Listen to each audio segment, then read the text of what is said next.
The SBU has once again dealt a devastating blow to nuclear aviation in Crimea. Damn, that hit hard, guys. Russia's strategically vital military airbase in Crimea is reported to be on fire. This is fucked, gentlemen.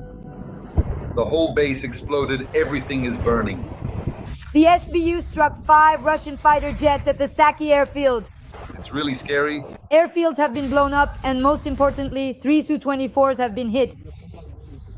Carriers of nuclear weapons. This is just fucked up. It's a disaster. Everything's gonna burn now. More than 10 strikes. A Su-30 SM has been destroyed. Another one has been damaged. An aviation munitions depot has been blown up. The base is engulfed in flames. Evacuation. Panic. The fuel tanks are burning. Something's burning here too. There's something burning in the river as well. Tens of millions of dollars have been lost. This is the strategic destruction of Russia's nuclear infrastructure. This is incredible. Ukraine has struck at Russia's nuclear aviation. The SBU carried out the special operation Web 2 and the Saki airfield. A key base of Russian aircraft has exploded and is engulfed in flames. The SBU has once again dealt a devastating blow to Russia's nuclear aviation. No one is allowed near there, not even people.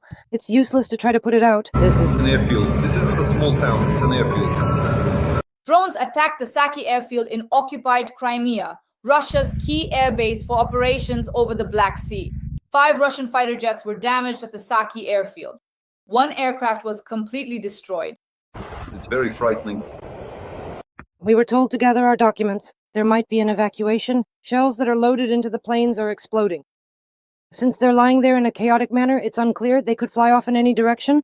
A Su-30 SM was destroyed, another one was damaged, and most importantly, 3 Su-24s capable of carrying nuclear weapons were hit. A series of explosions in occupied Crimea. An aviation munitions depot was blown up. The base is engulfed in flames. Evacuation, panic, losses amounting to tens of millions of dollars. This is the strategic destruction of Russia's nuclear infrastructure. At the same time, there was a strike on the Frolovo railway station, and Arkada is burning. It hit really hard, guys. Relay cabinets have been destroyed and traffic has come to a halt. In Sochi, there's a fire at the oil depot in Adler near the airport. It has ceased operations. What's burning over there? The airport. A drone strike deprived the airport of fuel. They hit the oil depot basically, and again the garages, those 4 garages got hit again.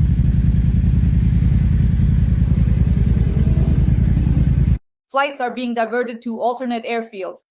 In Kurgan, a gas distribution station is on fire and evacuation is underway.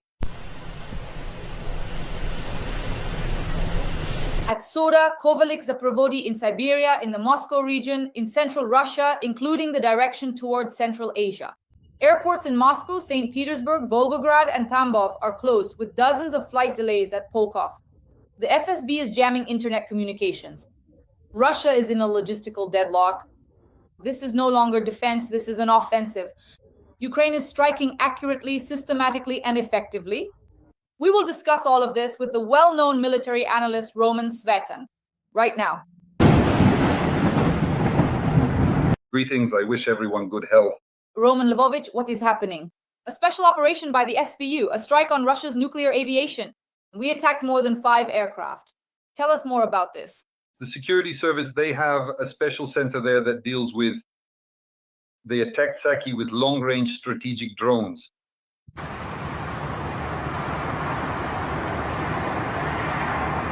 I see we've talked about Saki with you several times already. It's nearby. Novofedorivka serves as the primary logistical supply depot responsible for supporting and maintaining Russia's naval aviation, but the aircraft themselves are permanently stationed and deployed specifically at the Saki Airbase.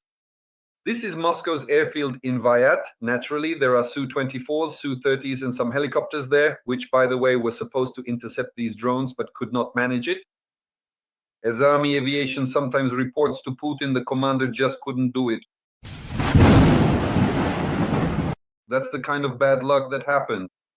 5 aircraft were hit, 1 destroyed.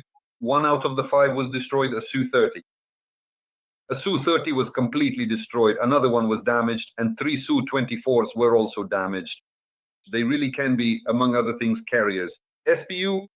The SBU struck 5 fighter jets at the Saki airfield. A Su-30SM was destroyed, another one was damaged, and 3 Su-24s were destroyed. These are aircraft capable of carrying nuclear weapons. An aviation munitions depot was blown up, and Saki is Russia's key airbase on the Black Sea. It has been put out of commission. Against the backdrop of Donald Trump's nuclear threats and the 2 nuclear submarines that are approaching Russia or have already approached, the fact that we are once again attacking nuclear-capable aircraft in occupied Crimea, is this an important signal when taken together? The Su-30, Su-24, even a frontline bomber, these are tactical aircraft, but nevertheless, they can carry nuclear weapons. So if that's the case, it means this is a parallel strike along with at least informational pressure on Russia from the United States. Why informational? Because, for example, in the information space, giving the order to 2 submarines to head to the Russian shores, in reality, that doesn't actually mean much. Why? Because, first of all, some submarines are already near the Russian shores anyway, and submarines are like gophers. You can't see them, but they're there. And when, for example, Trump announces that 2 submarines are heading somewhere, they're actually not there anymore. In other words, they're already in position, already prepared.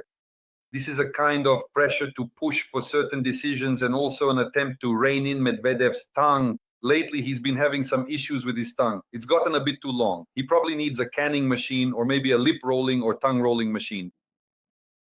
Or just cut it off completely. But most likely, Trump is trying to do this to pressure Putin into trimming Medvedev's tongue a bit.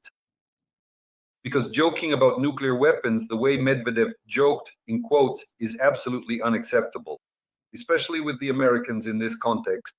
They have a pretty serious number of nuclear warheads, about 5,500, and that's just the ones that are publicly known. And the means of delivery, including submarines, they have plenty of missiles there. The salvos from just 2 of those, the salvos from 2 of the submarines Trump mentioned would be enough for Russia to be forgotten for about 30 years. Well, actually, that's not a bad idea, by the way. The attack on the Saki base, is this a tactical or strategic failure for Russia? What does this mean for us? So in this way, we are demonstrating our strength, preparing for the deoccupation of the peninsula because, well, it's been a long time since we powerfully attacked airfields in Crimea, and there haven't been such serious losses. What do you think? We tried to get there. Well, there were a few actually regarding the airfields. There were a few strikes. We remember the strike on Engels as well. That was pretty good. The SBU did its job. When they gather a sufficient number of drones, it can take them a long time to collect them. So then there is specific target designation and pretty good execution of tasks. Like this time, Saki is located in Crimea. That's Western Crimea. So basically, well, southwestern Crimea. So basically, for us, this is, from the standpoint of target designation, it's a good target and, in principle, an easy one. Why? Because approaching from the sea makes it possible to take out a large number of military facilities. So the question, and you asked it correctly, is why didn't it happen before? Why didn't it happen before this? So let's not get too excited yet, so we won't be disappointed later. But if there is systematic work done on the Crimean airfields, there are 5 of them that the Russians use, then believe me, at least 15 to 20% of Russia's tactical and army aviation, including helicopters stationed there, will be taken out. Well, we'll see. We'll be asking Malyak for an encore every day so that he keeps repeating it over and over. Roman Grigorievich, a 40-kilometer traffic jam on the Kerch, or rather, the Crimean Bridge. What does that indicate? As I understand it, there's a manual inspection taking 7 hours, according to Crimean Wind. Russia is simply in some kind of logistical dead end. Let me clarify a bit, if I may. The Crimean Bridge is in Moscow. If they have a traffic jam from Moscow to the Kerch Bridge, believe me, that's not a 7-hour jam. That's a 777-hour traffic jam. It's a big question whether they'll even make it through. And the Kerch Bridge, which at the moment, well, it's not exactly closed, but there's very strict control there right now. Entry and exit, and now they're trying to get in. Russians are trying to somehow get through after the curfew, after the destruction of some aviation, or rather the aviation fuel storage. Some are trying on foot, some with their own vehicles, trying to get to Crimea. Naturally, this is causing a traffic jam, and I understand that the jam won't clear up. It won't clear up until September. It will just keep building up. They don't have any other options. well, there is another option. They could go to the Caspian, take a break, or to the Aral if it hasn't completely dried up yet. Dear viewers, please like this video, leave a few kind words for our duo in the comments, and let us know where you're watching from. And what do you think about how Ukraine's armed forces, the SBU, and other special services are attacking occupied Crimea, military facilities, airfields, aircraft, and the enemy? Let's move on to block number 2, strikes on logistics and infrastructure. A strike on the Frolovo railway junction. Arcata station is on fire. What is happening with the railway junctions and logistics? I checked. Voronezh, Rostov region, Moscow region. We are attacking railway junctions, military trains. They're burning, fuel tanks are on fire. Roman Grigorievich, the floor is yours. Well, right now there are mainly 2 railway junctions that are very important for us, to stop them at least, or at least slow them down. These are the Volgograd and Rostov junctions. And over the past 2 weeks, our defense forces' long-range strike capabilities are reaching exactly these 2 junctions. This is the right move because most of the fuel goes through them. Through the Volgograd junction, fuel is transported, and from Tatarstan, ammunition comes from the Urals along with equipment. Well, and then several routes converge at the Rostov railway junction. There, the traffic is then redistributed, either towards Melitopol or Tokmak, to Mariupol, to Berdyansk, to Donetsk, to Volnovakha, to Luhansk, among others. All of this goes through Rostov. That's why it's so important for us. Now, the second wave, which has already started, the second wave of the Russian summer offensive needs to be stopped deep in the rear. And disabling those same traction substations, thermal power plants, and balancing capacities, disabling high voltage power lines that supply the railway is very important for us. Why? Because even a delay of a few hours throws off the entire delivery schedule. There are certain factors involved with loading, unloading, and access to certain tracks, for example. To certain tracks, let's say. And all of this gets disrupted for the Russians. We can strike from a distance, but these strikes definitely need to be scaled up. And with a certain regularity, just like strikes on oil refineries and airfields. And then, in principle, it would be possible to delay the advance of Russian troops by at least 30%. Oil depots in Sochi have been hit. The airport is not operating at full capacity. Rosneft, massive explosions. Roman Nikolaevich, we are now gradually starting to attack both oil depots and refineries in remote regions. How systematic is this? Is there a systematic strategy at the moment to destabilize the supply across all of Russia? Well, right now, this systematic approach is visible. The main thing is not to abandon it. This has happened so many times already. Last year, we had the DUR and the security service. The drone forces began destroying the Russian oil industry, and as if by magic, they stopped in May. This year, too, the destruction started at the beginning of the year. They picked up a pretty good pace in March, then stopped. So basically, we could pick up the same pace right now, and if we don't slow down, if, as you rightly said, there's consistency, then by the end of the year, we could take out at least a third, maybe even half of the Russian oil industry. Our long-range strike capabilities can, in principle, easily shut down all Russian oil refineries plus oil terminals. The same Druzhba pipeline runs 40 kilometers north of Semenovka. So we have this capability. The main thing is to make sure it isn't stopped, that it isn't stopped now. The strike on Sochi. There have already been several strikes on this base. Why are strikes being carried out specifically on this base? Well, it's kind of a base, but actually it's the fuel and lubricants depot of the Sochi airfield. There's a large amount of aviation kerosene there, which is also used to refuel Russian army aviation. These are the helicopters that intercept our drones. For us, this is a clear target, a military facility. The fact that they have military aircraft stationed at a civilian airfield is their problem, frankly speaking. For us, it's a military target because as soon as the opportunity arises, that aviation kerosene gets taken out. Although in reality, it could be taken out even at the refinery. After all, it doesn't just appear out of nowhere from the fourth dimension in their tanks. Now, they've set a 2,000-ton tank on fire, which is a significant amount of fuel. It will take several months just to restore that one tank, and God willing, more will burn. There are several of them at the very least. So if the strikes don't stop, I'll say it again. By the end of the year, the Russians will have a major fuel problem.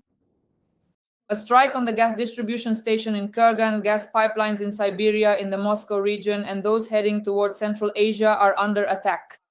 These are people who care? Who is doing this, Roman Igoric? and how important are strikes on the energy sector today, especially on gas? And again, could this destabilize things? Right now, the supply for all of central Russia. These strikes? Well, based on the geography and the number, recently several gas distribution stations have been destroyed, and these gas distribution stations are being targeted as military facilities. That is, they are either located on military sites or supply military facilities. Ours are not indifferent, and it's definitely their doing because it's a gas distribution station. Basically, you could burn it down with a match, and that stops an entire production cycle. It holds certain life support systems for a military facility, even if it's a military site not directly tied to production. But it's still a military facility nonetheless. That's why such actions will, of course, be supported by us. And a big thank you to those who weren't indifferent and didn't spare a match. Just one, to help ease the fate of the Ukrainian army and the Ukrainian people by stopping the Russian hydrocarbon industry. That's a pretty good move. That's if we're talking about gas distribution stations. But when it comes to entire gas transit routes, like the Turkmen gas you're mentioning now, in other words, the main gas pipelines, it's a more complicated operation to stop them. Nevertheless, it's also possible. I think, once again, it's our concerned citizens who understand these things very well. I wouldn't rule out that these are actually local residents. Well, after all, it comes from Turkmenistan through Kazakhstan. It's quite a long pipeline. And there, in principle, any local resident could stop an entire main gas pipeline. And that's why they're so concerned. You could practically say there are a second army, and there are already at least hundreds, if not thousands, of these concerned citizens. Roman Nikolevich, over the past 2 weeks, we've attacked the Leningrad region 3 times again. What is the target of these attacks? Because once again, the Pulkovo airport wasn't operating. It was out of operation for quite a long time. There was a cover plan, drone attacks. Previously, we didn't really attack the Leningrad region. Most of the action was around Moscow. If we're talking about the major key cities in Russia, it's St. Petersburg and Moscow. But now, especially after the so-called celebration of the Russian Navy Day on Sunday when it took place, we started actively attacking the Leningrad region. Well, it's 1,000 kilometers. The thing is, that's quite a significant range. My fierce ones over there, for example, the same Bobry might simply not make it that far. So you need to send pretty serious devices there, almost at the level of an airplane. But nevertheless, as I understand it, we do have them, not in large numbers, true, but we have them, and there are targets to go after there. Well, first it starts. The service, it's a specific terminal for transferring the same fuel of various types, both gas and oil. And ending with Lenin and Murmansk, if we're talking about that direction, at least to the north. So there are enough military facilities there for our long-range drones to reach. But these are already strategic drones, heavy drones, well, from the point of view of, according to the general classification of drones, heavy strategic drones, for which 1,000 kilometers is not a long distance at all. Now let's talk about another topic we've prepared, panic in Russia's rear areas. First of all, without a doubt, there are flight delays all over Russia and aviation collapse that is costing Russia hundreds of millions of dollars. The FSB is jamming communications. A very important point is that regional governors are coming out and telling Russians, please be patient for a while, we'll be without communication, without internet. I read that this is already happening in 5 regions. 5 governors have made such statements. The FSB is holding meetings. Putin is summoning the Minister of Transport for a dressing down because logistics are being disrupted. Again, there are 30-kilometer traffic jams at the Crimean bridge with inspections lasting up to 7 hours. And not just there. Flight delays, chaos in Tula is growing, and panic is spreading among civilians. In your opinion, can we call this a managed crisis? In Tula, Russian Federation. And how long can Russia withstand this pace of chaos? Well, it's hardly being managed exactly. That is, it's an attempt to create chaos, and then how to manage that chaos. The Russians will figure it out themselves, because in some areas they have competent leaders, and in others they have completely clueless ones who sometimes even end up jumping out of windows, screaming and swearing, "Why did you throw me out?" But nevertheless, everyone saw this perfectly well and understands how it works. This is how the Russian special services handle these kinds of issues. So this chaos, which in the end, at the very least, hits Russia's economy, because any, let's say, air transportation, rail transportation, they operate on a certain schedule, and if that schedule is disrupted somewhere in one place, it practically shuts down the entire profit-making mechanism along the whole chain, or at the very least even leads to losses as such. That's why this may not be a direct action.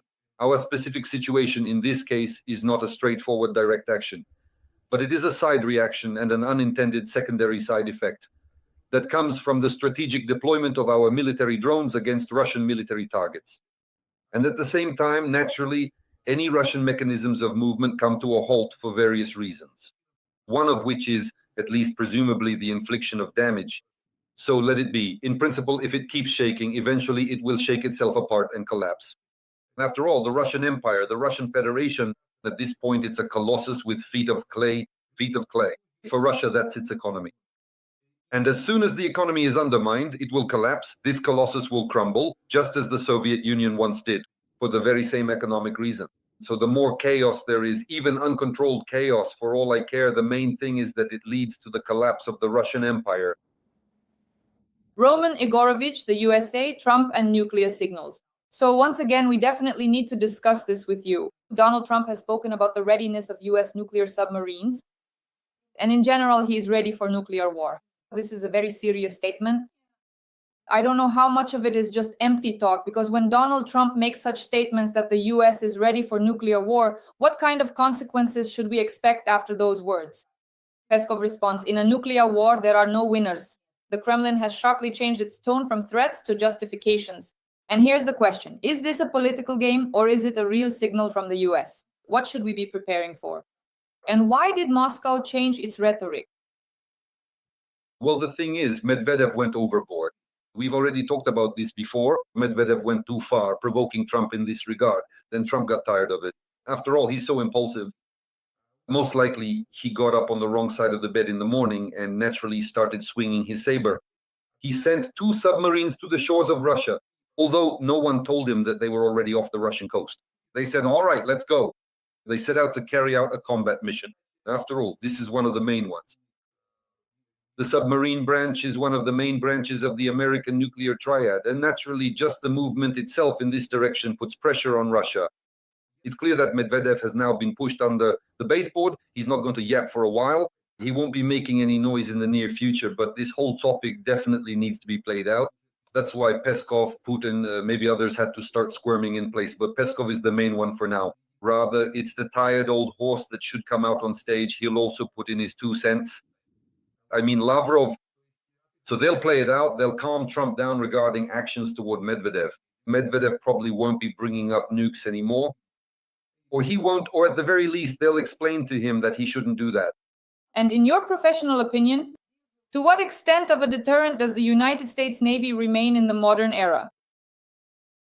Well, the US does have the largest Navy, of course. And there are certain problems there. Right now, real problems. It needs to be modernized. It needs to be restructured in some areas.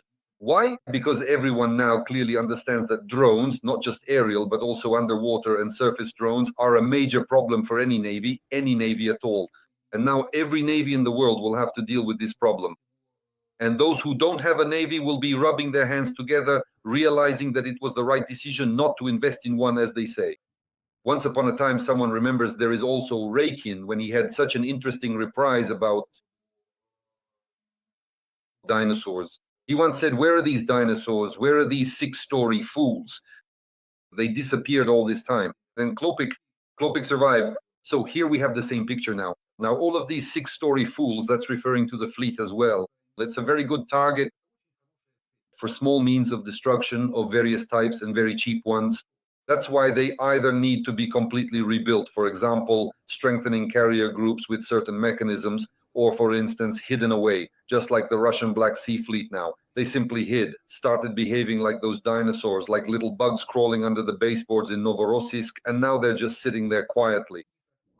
Rarely, when they do come out, it's mostly the submarines trying to fire off 4-caliber missiles. That's the kind of mechanism we're talking about. And now, with the United States facing a serious challenge, they'll have to think about what to do with it. The only way to use the fleet is as an aircraft carrier fleet. We're talking about aircraft carriers, which on the one hand can now be seriously protected even just by distance. And this gives the opportunity for planes or missiles to take off and carry out their combat missions. But these are strategies. Now, the Pentagon strategies have been restructured. Roman Igorovich, there's a very interesting thought here. This idea appeared in the text, it appeared in the information space that this tsunami in Kamchatka, then the volcanic eruption in Kamchatka, but at first the tsunami was actually a test. Some believe these were unsuccessful Russian tests, while others say it was the Americans conducting tests. And accordingly, the result was the tsunami in Kamchatka. Moreover, there was information that a pier or something bigger than a pier at the nuclear bases was hit, submarines of the Russian Federation. As a military analyst, how can you assess this information? How likely is it to be true? Well, it's unlikely to be external interference. Unlikely. Why? Because, first of all, Kamchatka is a highly active tectonic fault zone. Well, not exactly a simple fault, but a complex geological overthrust structure. It is an extremely serious and unstable seismic area. You would have to be completely brainless to even attempt to construct and maintain permanent submarine bases there with nuclear weapons. Well, the Russians went a bit too far with that.